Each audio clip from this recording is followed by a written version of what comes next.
أعوذ بالله من الشيطان الرجيم. بسم الله الرحمن الرحيم. له معقبات من بين يديه ومن خلفه يحفظونه من أمر الله. إن الله لا يغير ما بقوم حتى يغيروا ما بأنفسهم. وإذا أراد الله بقوم سوءا فلا مرد له وما لهم من دونه من وال. Sadaqallahul Azim. Apa bedanya ilmu dan hikmah? Kemudian bagaimana kita biar bisa mendapatkan keduanya? Karena mungkin banyak yang dikaruniai ilmu, tapi tidak semua mendapatkan hikmah. Jadi perjalanan menuju hikmah itu akhirnya didapat setelah kemudian dari ilmu dia bergerak. Tapi di sini ya saya ngelihat ya bahwa posisi mentor kalau masih di tangan orang tua berarti orang tua, kalau di tangan guru berarti guru, di tangan sekuat pesantren berarti pesantren, ini sangat penting. Dia tidak akan anak-anak mencapai hikmahnya kalau si pengajar gitu ya, tidak kemudian dia mencapai kualitas itu. Sebelum kemudian Nabi Allah Ibrahim alaihissalam mengajarkan Ismail, Ishak dan turunan-turunan nanti terus Yakub ke bawah, dia dulu yang kemudian diuji oleh Allah Subhanahu wa taala. Wa idibtala Ibrahim rabbuhu bi kalimatin fa atammahun. Ya, diuji dulu tuh Nabi Ibrahim. Jadi kalau saya ngelihat gitu ya, kenapa ke pesantren tuh, pesantren manapun gitu ya, termasuk di Darut Tauhid ini. Pada akhirnya gitu yang kita petik tuh hikmah sebenarnya menurut saya gitu. Pada akhirnya tuh hikmah gitu. Ilmu nih malah proses kedua gitu. Pertama ada tazkiyah dulu. Kenapa pesantren masih yang terbaik, pendidikan yang terbaik itu pesantren? Karena anak-anak, ya kalau kita mengingat misalkan masa-masa kita dulu belajar, ya Ustaz Ta'am, bahwa anak-anak itu pertama itu memang dicuci dulu, tazkiyah dulu. Nggak belagu, nggak pecicilan, nggak macam-macam, lempeng, lurus. Malah ada pesantren-pesantren yang kelas sekian baru kemudian diisi gitu. Hari-hari pertama, tahun pertama malah itu dia ngepel, nyapu, ngerawat kambing atau sapinya kiai, guru, terus itu tazkiyah. Bagaimana Rasul ketika kemudian sebelum berjalan Isra dan Mi'raj, beliau kemudian dicuci dulu. Perjalanannya kemudian menjadi hikmah. Dan sesuai dengan yang tadi Ustaz Am katakan ada tadrij, ada kemudian proses sampai menuju kepada yang dikehendaki. Wa qala alladziina kafaru laula nuzzila 'alaihil qur'anu jumlatan wahidatan kadzalika linutsabbita bihi fuadaka wa ratalnahu tartila. Anak pengen belajar tauhid dari ayahnya gagal belajar tauhid, dia nggak akan memperkenalkan anaknya tauhid. Anaknya datang ke ayahnya, "Pak, gimana nih besok buat bayar kuliah?" Karena si anak ini belajar dari seorang ayah yang tidak mengenal Allah, maka hasilnya pun anak tidak akan belajar hikmah yang benar karena ilmunya salah. Iyalah nanti kalau kepepet kita jual motor. Konklusinya salah.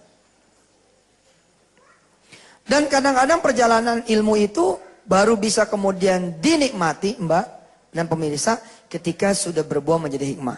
Contoh. Anak datang, tapi ayahnya udah beres gitu. Ayah udah beres, anak datang. Ya, ini jadi nggak mau ikut study tour. Ayahnya kemudian, karena dia sudah mengenal Allah Subhanahu Wa Taala, ayahnya bilang, kamu sudah ngomong belum sama Allah? Gitu.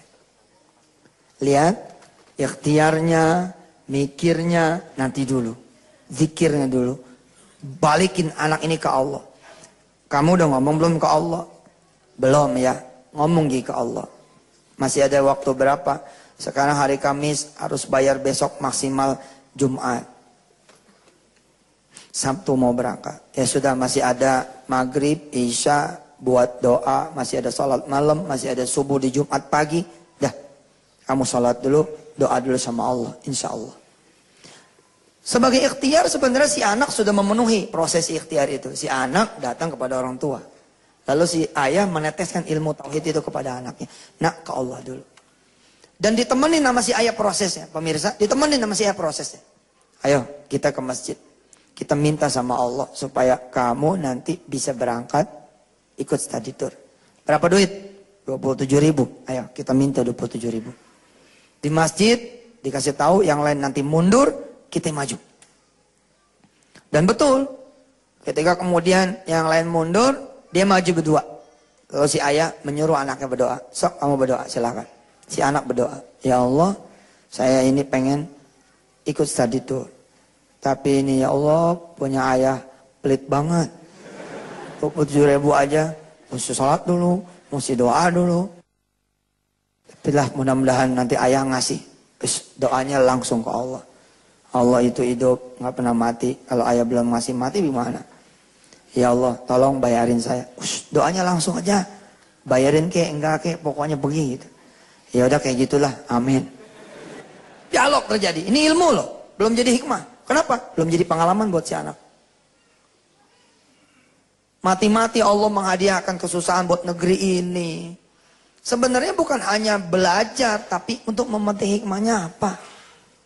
Kalau tidak berhasil menemukan message, menemukan hikmah, maka kita akan terus-menerus dalam suasana belajar. Ya belajar tentu baik adanya, tapi belajar terus juga ini masalah kalau kemudian tidak sampai ketemu madunya rasanya. Si anak dibawa lagi sholat isya, dia doa lagi, kemudian dia mikir lagi, anak dibenerin sama ayahnya. Nah, kamu mikirin Allah, jangan mikirin duit, mikirin Allah. Tapi ini harus bayar, tapi itu kan kata orang, bukan kata Allah. Lihat apa yang Allah bilang, wa huwal aliyyul azim, bukan kata kepala sekolah. Tapi kata Allah, kalau Allah bilang berangkat, berangkat. Betapa banyak, berapa banyak orang yang bisa bayar nggak ikut. Karena sakit perut, karena orang tuanya meninggal, karena bis itu kemudian mogok. Anak mulai dapat ilmu nih, tapi masih ilmu nih. Masih ilmu, belum jadi hikmah.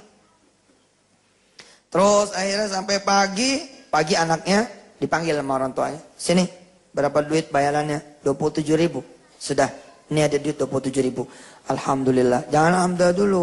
Kamu bayarin teman kamu yang belum bayar study tour. Oh. Buat saya urusan Allah. Oh. Urusan Allah. Sudah, nanti juga kamu tahu. Ya dah, cium tangan dia. Assalamualaikum. Waalaikumsalam. Dia datang ke wali kelasnya. Assalamualaikum Bu. Waalaikumsalam. Ini saya mau bayar. Kebenaran memang kamu termasuk yang belum bayar. Tapi ini bukan buat saya. Loh, terus buat siapa? Siapa teman-teman saya yang belum bayar? Ya ada tuh, ada satu orang. Kata bapak buat dia. Loh, kamu kan belum bayar. Itu dia Bu. Saya juga nggak ngerti. Nggak ngerti, tugas kita belajar dulu. Nanti Allah yang ngasih pengertian. Dicatatlah namanya. Buat dia. Lu buat kamu gimana? Buat saya mah, kata bapak, urusan Allah katanya. Ya tapi nggak bisa. Walaupun kamu bayarin orang lain, tapi kamu nggak bayar, besok nggak bisa ikut loh. Gak apa-apa. Kata orang tua, bukan kata ibu, tapi kata Allah. Habis dengar Yusuf Mansur bapaknya ya. Ya begitu deh Bu ya. Ya sudah, nanti besok ditunggu. Udah, anaknya lapor lagi ke Allah, sholat duha. Ya Allah, sudah saya bayarkan sesuai dengan perintah dari orang tua. Ya Rabbku, titipkan nasibku kepadamu ya Allah, supaya saya besok bisa berangkat study tour. Masih tetap ilmu, belum hikmah. Gak ngerti nih, apa maksudnya. Kadang-kadang seorang istri dicerai sama suaminya, seorang suami bercerai dari istrinya, seorang karyawan di PHK. Itu ilmu sebenarnya, tapi belum jadi hikmah. Begitu kemudian jadi hikmah, wa may yu'tal hikmata faqad utiya khairan katsira. Barang siapa yang sudah diberikan hikmah, itu dia yang lebih gede daripada apapun. Si anak kemudian malam Sabtu tambah gelisah. Si bapak bilang, wa tawakkal 'alal hayyil ladzi la yamut. Beres, tenang. Nah, kamu insya Allah kalau takdirnya berangkat, pasti berangkat. Kalaupun tidak, maka itu takdirmu. Hari Sabtu, si anak ini tidak mandi, tidak pakaian sekolah. Kenapa? Karena dia tahu nggak bakal berangkat, belum bayaran. Si bapak bilang, kamu nggak bakal tahu kamu berangkat dan tidak sampai kamu jalan. Tapi Pak, nggak ada tapi-tapian. Bismillah berangkat. Si ibu nih udah menangis. Dia bilang sama ayahnya, ini anak terlalu kecil untuk diajarkan tauhid. Maka sekarang kalau kemudian AA menurunkan derajat tauhidnya ini kepada anak-anak yang masih ingusan istilahnya gitu, yang masih bocah, ini luar biasa, dari kecil diajarin. Luqman mengajarkan anak-anaknya dari kecil tentang Allah Tuhannya siapa. Berangkat nih anak. Begitu berangkat, dan ke sekolah, dia diajarkan zikir, kata ayahnya masuk dulu musola, sholat duha dulu, lapor sama Allah, terima kasih walaupun gak berangkat, saya sudah sampai musola, udah nyampe sekolah, nantikan keajaiban dari Allah nak. Subhanallah. Dan benar, seperti yang diucapkan ayahnya, belum tentu yang punya duit berangkat, dan belum tentu yang tidak punya duit tidak berangkat. Di absenlah satu-satu naik bis, tak. Anak yang kemarin berdoa pagi, siang, sore, malam di hari terakhir dan dia bersedekah, alhamdulillah tidak diperkenankan berangkat. Dia nggak ikut berangkat. Sampai sini belum dapat tetap hikmahnya. Mungkin dia masih berontak, masih ngelawan. Begini nih, kalau doa soal begini nih nasibnya. Tapi benar, enggak, belum nyampe ujung. Di saat dia sudah belajar nih ilmu pasrah, kan nyampe ini ilmu pasrah kan, kata bapaknya kalau sampai nggak berangkat itu dia takdirmu nak, kalau berangkat itu juga takdirmu, kalau tidak berangkat ya itu takdirmu. Udah wes pasrah. Menjelang pasrah, satu pintu bus terbuka,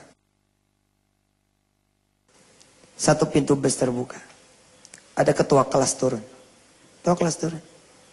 dia nyamperin nih anak, Masya Allah kamu nggak ikut naik bus? Ya begitu dah. Gitu gimana? Nggak punya duit ya? Buat bayar? Ada sih kemarin itu, tapi ya begitu dah. Pakai buat. Oh, jadi sekarang nggak bayar nih? Iya nggak bayar. Oh, ya sudah. Jagain sekolah ya. Assalamualaikum. Salam. Mungkin. Oh nggak ngerti, tuh anak nggak paham. Sakit Pak. Ada orang yang ilmunya diantar sama Allah sampai pol. Jadi nggak perlu di kasus yang satu. Ada orang yang ilmunya belum sampai pol. Barangkali karena Allah kasihan. Tapi dia akan tetap melanjutkan perjalanan ilmu di kasus itu. Anak ini sampai pol, luar biasa. Semua orang dada dari mobil, termasuk anak yang dibayarin. Assalamualaikum, duit gua. Dia lapor sama Allah, dia salat doa. Kali itu dia nangis, ya Allah nasibnya begini amat. Kita keluar, datang pertolongan Allah. Masuk mobil Alphard, warna hitam, ke sekolah. Turun seorang ibu sama anaknya begitu, celangak celinguk ketemu anak ini. Woi, Assalamualaikum. Waalaikumsalam. Udah pada jalan ya? Iya, udah pada jalan. Kamu nggak ikut? Ya gitu dah. Tinggalan ya? Sebenarnya sih bukan ketinggalan. Saya belum bayar. Oh, bentar ya. Dia ngomong sama ibunya.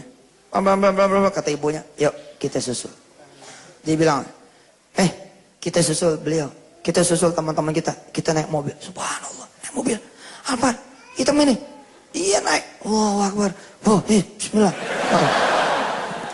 Hikmah, mulai dia datang. Itu dia. Susah untuk dijabarkan seperti apa. Tapi kalau kita menjadi anak itu, subhanallah. Buka pintunya, seknek.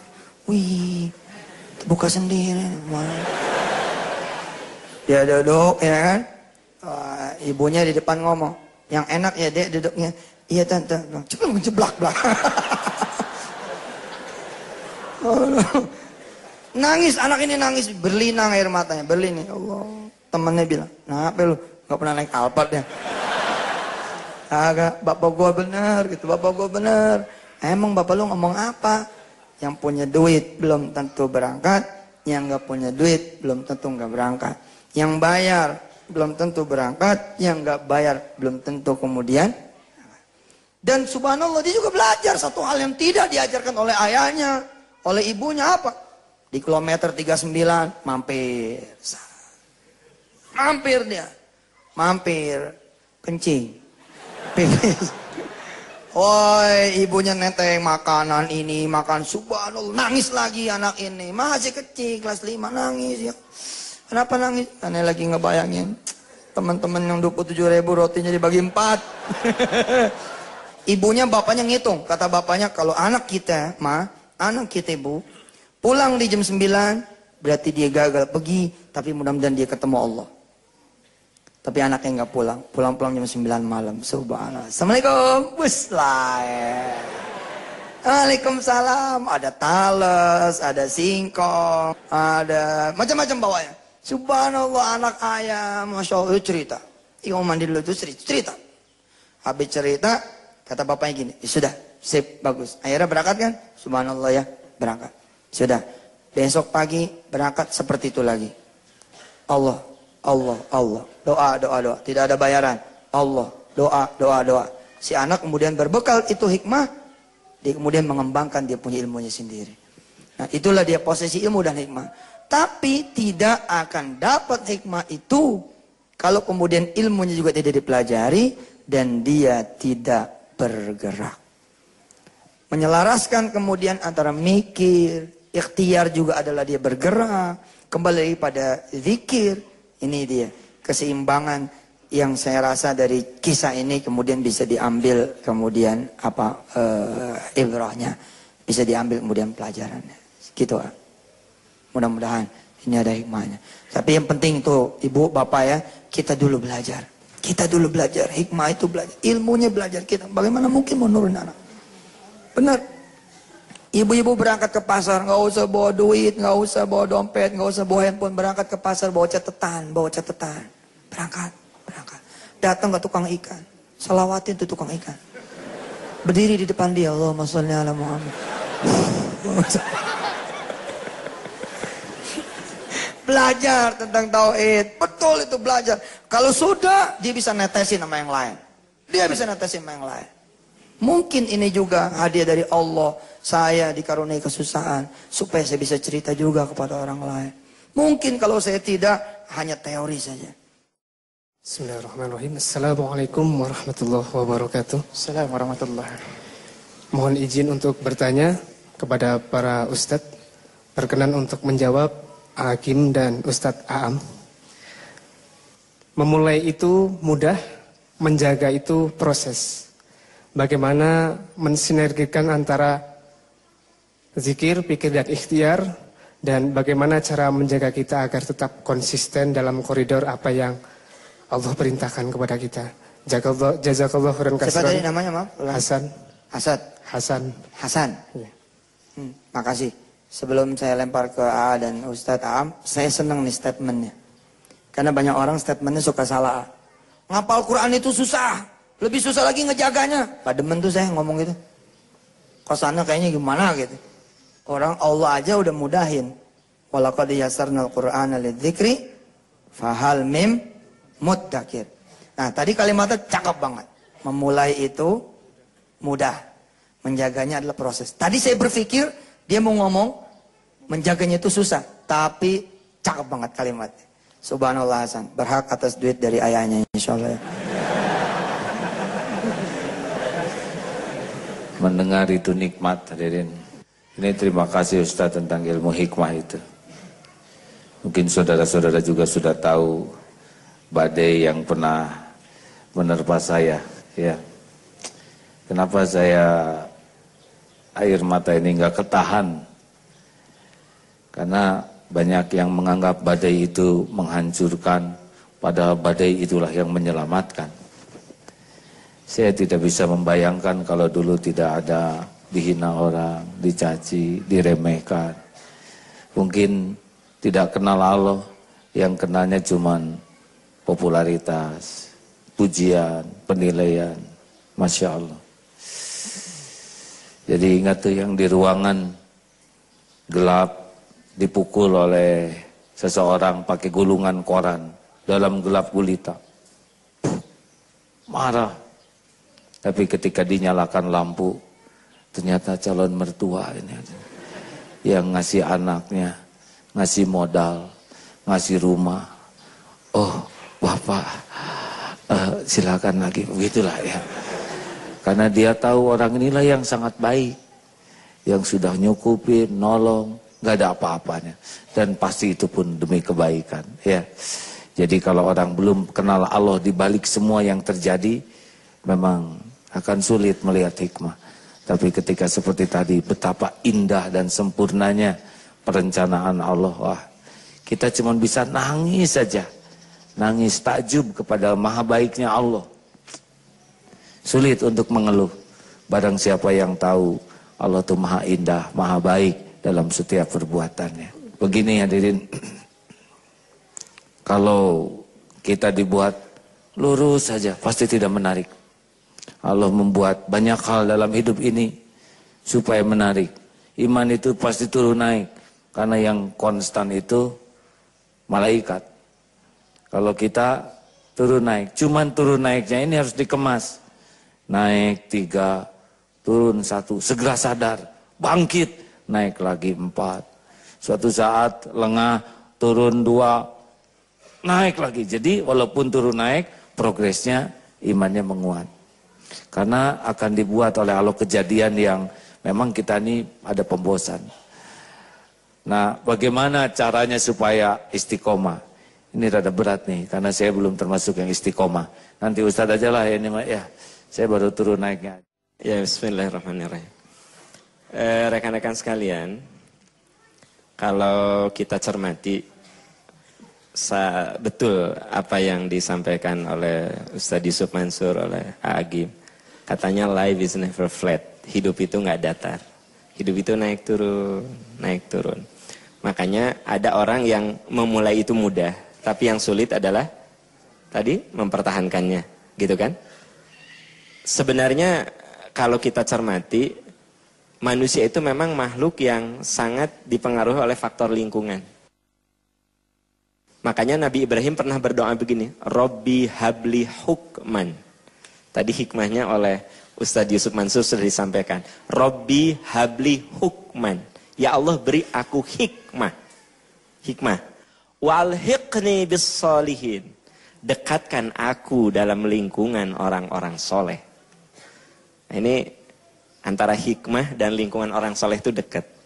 Antara keistiqomahan dan lingkungan itu sangat berdekatan.